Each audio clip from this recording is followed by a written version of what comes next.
يا نبي سلام عليك يا رسول سلام عليك يا حبيب سلام عليك يا رسول الله صلوات الله عليك Bismillahi alhamdulillahi rabbil alamin wassalatu wassalamu ala rasulillahi ajmain wa ta'alluma wa ta'lima ibtigha'a mardati wa qurbihi wa sawabil azim. Subhanaka la ilma lana illa ma 'allamtana innaka antal alimul hakim. Qala rabbi shrah li sadri wa yassir li amri wahlul 'uqdatam min lisani yafqahu qawli amma ba'd. Alhamdulillah, susunan acara telah kita selesaikan dari mulai tawassul, pembacaan roti, bangunan pembacaan sholawat. Semoga itu semua senantiasa Allah berikan rahmatnya kepada kita semua, dan semoga segala hajat-hajat kita, hajat dunia, hajat akhirat Allah kabulkan. Yang lagi usaha Allah lancarkan, yang punya utang Allah berikan jalan keluar untuk melunasi utangnya, dan dijadikan anak kita anak-anak yang soleh dan solehah, amin ya rabbal alamin. Alhamdulillah, kita doakan juga guru kita Ustadz Farid, alhamdulillah baru mendapatkan hadiah yang istimewa, yaitu mendapat seorang putri yang bernama saja Muhammad Siti Fairuz, ya. Doakan anaknya Ustadz Farid yang kedua yang bernama Siti Fairuz, mudah-mudahan jadi anak waladun solehah, ya, yang panjang umurnya, sehatkan jasmaniyahnya, ya, jadikan anak yang berbakti kelak kepada kedua orang tuanya, bermanfaat bagi umat Nabi Muhammad sallallahu alaihi wasallam, amin ya rabbal alamin. Alhamdulillah, hadirin jamaah rahimakumullah. Seperti bagaimana biasa, minggu yang lalu kita mengaji dari kitab Nasaihul Ibad. Sekarang kembali kepada kitab daripada Ghoyatul Muna Syarah Safinatun Najah. Jadi seminggu kita ngaji kitab daripada tasawufnya, seminggu kita ngaji kitab fikihnya. Agar apa? Jangan sampai kita masuk orang yang zindik, man tafaqaha wa tasawufa faqad tajandak. Jadi harus berbarengan, fikih tasawuf itu harus berbarengan. Nah, sekarang kita sudah masuk tentang bab pasal apa ini, syurutut tayamum. Kemarin fardu tayamum, sekarang syarat sahnya tayamum. Syarat-syarat tayamum ini ada 10. Syurutut tayamum asyaratun, syarat-syarat tayamum ada 10. Yang al-awwalu, yang pertama syarat bertayamum. Bertayamum itu kan alat bersuci, ya, pengganti daripada wudu. Kita wudu kalau ada air ya wajib pakai air, nggak boleh pakai debu, nggak boleh. Nah, manakala air nggak ada, susah, sulit, cari sana kemari sudah tidak ada, maka tetap sholatnya nggak harus diqadha, harus dibatalkan, tetap harus melaksanakan sholat. Cuman alat sucinya berganti menggunakan debu. Yang pertama, an yakuna biturab, harus itu pakai debu, ya. Lau kana muharrakan pakai ismu turab bi khilafi law sara kana karramal, ya, harus pakai debu. Summa jaf, harus yang kering, ya, nggak boleh debu yang basah, harus yang kering.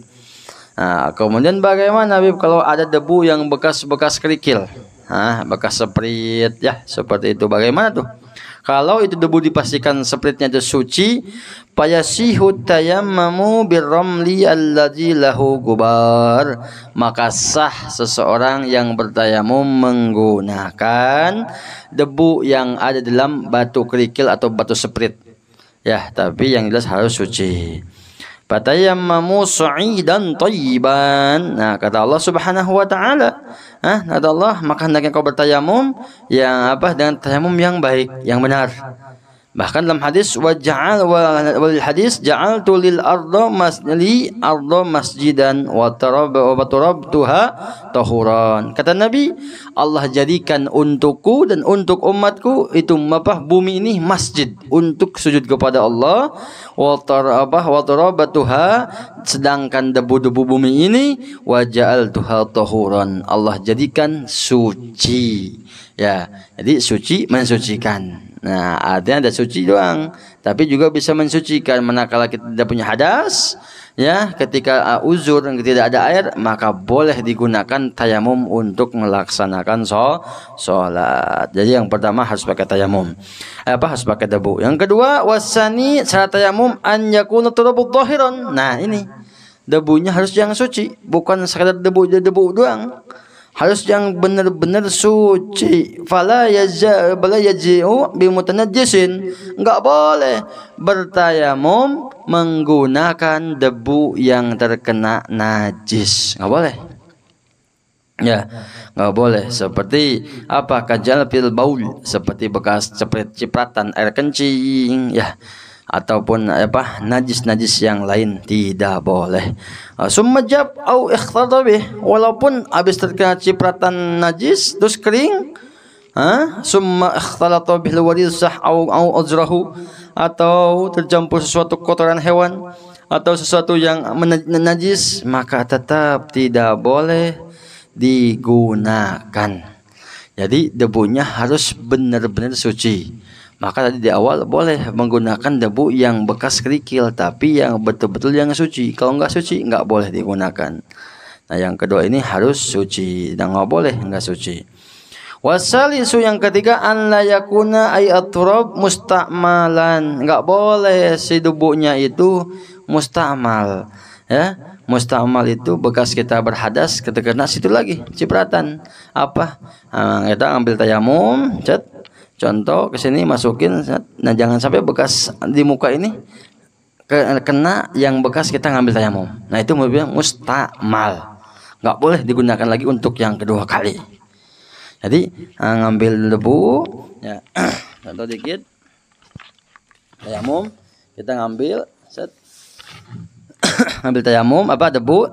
Nah jauhan dikit, jangan sampai sini dikit, tepuk 3 kali, dorbatin selasa dorbab. Nah 3 kali baru gunakan. Tapi di sini saya niat nawaitu tayamuma listibahati fardhu sampai ke atas. Jadi beda kalau wudu. Wudu kan kita niatnya ketika pas kena wajah. Tapi tayamum niatnya itu ketika ngambil air, nawaitu tayamuma panjang. Tayamuma listibahati fardhu shalah, terus sampai kena wajah. Atau pernah misalnya gini, nawaitu tayamuma listibahati fardhu shalah. Habis niat nih. Sini nggak niat lagi, itu juga nggak sah. Ini itu harus berkelanjutan. Nawaitu tayamum. Jadi nggak harus tekan juga, cukup sekedar skala kadarnya. Dan juga kena muka nggak harus banyak nggak harus banyak debunya. Kalau banyak debunya, muka kita mau sholat nggak nyaman. Jadi ini ala kadar aja. Ala kadar sini ada bekas debu, nanti ke wajah. Ya begitu ya. Jadi nawaitu tayammuma listibahati fardhi shalah. Terus jangan sampai nawaitu tayammuma listibahati fardhi shalah beres saja, atau ambil dulu baru nawaitu tayammuma listibahati, enggak sah. Beda. Kalau wudu niatnya bukan ketika ngambil air, tapi ketika si air terkena wajah. Itu bedanya niat tayamum dengan niat wudu. Ya, jadi tayamum itu awal tangan nyampe kena debu sampai ke wajah itu dianggap niat. Tapi kalau wudu lain lagi, ketika ngambil air nggak niat juga nggak apa-apa, pas nyampe kena wajah baru nawaitul wudu, karena itu yang dianggap niat inda ghusl jujin awal mil wajhi, pertama kali ketika terkena wajah terkena air, kalau menggunakan air wudu. Kalau tayamum beda, niatnya ketika nyampaikan ngambil air ngambil debu, dan dimulai tangan nyampe di debu di tempat di wadah, mungkin baskom ke awas jangan sampai si ini bekasnya ini terkena lagi baskom yang lagi kita gunakan. Jadi sebenarnya jauh. Ya, kenapa? Disunnahkan al-khafif supaya ringan, supaya tipis ininya. Debunya kan kita ngambil nih, pasti banyak kan nempelannya. Nanti kenapa tepuk 3 kali? Hikmahnya supaya khafif, tipis. Muka harus banyak, kalau banyak ke sini belepotan mukanya. Pas mau wudu, waduh, yang mukanya tanya ganteng, jadi bekas debu. Jadi nggak begitu juga. Ya, cukup seala kadarnya yang nyampe ke muka. Yang penting niatnya terus berkelanjutan. Jangan sampai pas gini, nawaitu tayammum listibahati fardhu shalah. Beres. Baru nyampe ke muka nggak sah. Jadi ngambil debu sampai ke atas, itu niat berlanjutan. Nawaitu tayammum listibahati fardhu shalah. Terus disebutkan niat itu sampai kena wajah, gitu. Ya, itu daripada tayamum. Ini belum dibahas ya. Udah dibahas apa niatnya? Nah, niatnya udah. Nah, ini syarat-syarat tayamum. Yang ketiga itu daripada apa? Enggak boleh tak debunya itu mustakmal. Dan yang keempat, bercepat aja, la yukhallitahu daqiqu wan nahwu. Enggak boleh bercampur dengan itu debu seperti apa? Tepung. Nah, debu itu kan lembutnya harus seperti tepung begitu. Ya, ketika tepung ditiup gimana? Gubar, langsung apa? Berterbangan atau kayak bedak. Bedak kan kalau ditiup, wah langsung. Nah, debu yang kayak begitu yang disunahkan, dianjurkan untuk digunakan dalam bertayamum, tapi bukan bedaknya ya. Bukan bedak ataupun tepung, enggak boleh. Maka ini al khallitahu daqiq wa nahwu. Enggak boleh bercampur mukhallit daqiq wa nahwu. Kajis wa istimnat wa nurah wa inqal. Walaupun sedikit enggak boleh bercampur. Dicampur dengan apa? Tepung. Mau tepung yang hitam kayak atau kayak susu serbuk tuh. Nah kayak begitu tuh. Kayak begitu apa namanya? Lembutnya. Cari kan ada kan ya. Biasa kalau kita ngambil debu kayak debu-debu di lapangan tuh ya, debu yang apa, atau debu yang bekas misalnya mobil. Nempel di mobil misalnya, diambilin debunya tuh tapi belum disuci ya, boleh digunakan. Kenapa nggak boleh? Bekas kerikil aja boleh.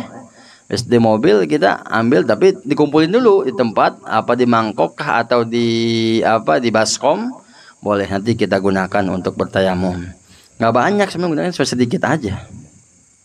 Nah, kalau di tembok, kata Abah, di mana tembok? Boleh di tembok, Bah. Batu kerikil, tapi harus jelas itu teh suci. Tapi kalau nggak jelas, wah, ini debu kemarin kucing main di sini nih, pasti kencing atau berak di sini. Nah, kalau kita sudah meyakini seperti itu, walaupun sudah kering, tadi apa? Nggak boleh. Tapi kalau jelas-jelas suci, ya boleh digunakan. Nah, yang kelima, insya Allah nanti 5 lagi minggu depan. Yang kelima apa? An yaksidahu, harus bertujuan tayamum. Ai biqasdil mutayammim attarab bin naqli fi'li bi fi'lihi au bi fi'li ghairihi bi iznih. Dia harus bertujuan memindahkan debu dari tempat ke tangan terus kena wajah, itu emang niat tujuan untuk bertayamum, bukan untuk yang lain. Karena ada sebagian itu menggunakan daripada apa namanya debu ini untuk seperti menghilangkan najis. Ya, karena apa? Salah satu menghilangkan najis mughalladhah menggunakan debu. Ya, nggak boleh. Jadi harus benar bertujuan, bukan main-main doang sini. Walaupun bahan ini tetap nggak dianggap. Makanya niatnya dari awal sampai nyampe ke muka tidak boleh terputus ya. Terus dengan pekerjaannya atau dengan yang lain, artinya apa? Sama orang lain ditayamumin boleh. Kita nggak mampu, lagi sakit, tapi nggak boleh terkena air, pengen sholat, udah wajib sholat, bukan pengen ya, wajib sholat. Maka ketika ditayamumkan sama saudara kita, ya nggak boleh. Kalau sama istri ya batal kitanya, ya sama adiknya atau kakaknya, ya yang muhrim ya, yang mahram lah, yang mahram. Nah itu izin dulu ke yang mau tayamumin. Neng atau ade atau kakak, saya izinin ya, izinin saya untuk mentayamumin kakak, niatin untuk mentayamumi kakaknya, untuk mentayamumi si yang sakit ini gitu. Tapi izin dulu, kalau nggak ada izin tetap nggak sah. Apa gini nih, bipilih au ghair izni, dengan pekerjaannya atau harus tanpa izinnya. Artinya apa? Boleh dengan yang lain juga. Yang keenam, insya Allah nanti ya minggu depan. Jadi syarat tayamum yang pertama yaitu harus pakai debu. Yang kedua debunya harus suci. Yang ketiga nggak boleh debunya mustakmal. Yang ketiga, yang keempat debunya nggak boleh dicampur dengan tepung ataupun dengan hal-hal yang lain. Yang kelima harus bertujuan untuk bertayamum. Insyaallah yang keenam minggu depan. Mudah-mudahan yang sedikit ini bisa bermanfaat ya, bisa tambah-tambah ibadah kita lebih baik ya. Kita mengaji bukan berarti kita sudah baik, tapi belajar untuk lebih baik, untuk mendapat ridho Allah, ridhonya Rasulullah sallallahu alaihi wasallam. Mudah-mudahan berkah kita istiqomah di malam Selasa ini. Allah permudah segala urusan kita, Allah lancarkan usaha kita, Allah lancarkan dagangan kita yang lagi dagang, Allah juga lancarkan segala masalah yang kita sulit untuk menyelesaikannya, Allah berikan jalan untuk menyelesaikannya. Dan yang paling teristimewa kita minta kepada Allah, jadikan anak-anak kita anak yang soleh dan solehah, dan kita bisa dipandang oleh Nabi kita Muhammad untuk masuk surganya Allah subhanahu wa ta'ala. Allah hadihinnya wa lakum solehah bih siril fatihah. A'udzu billahi minasyaitonir rajim.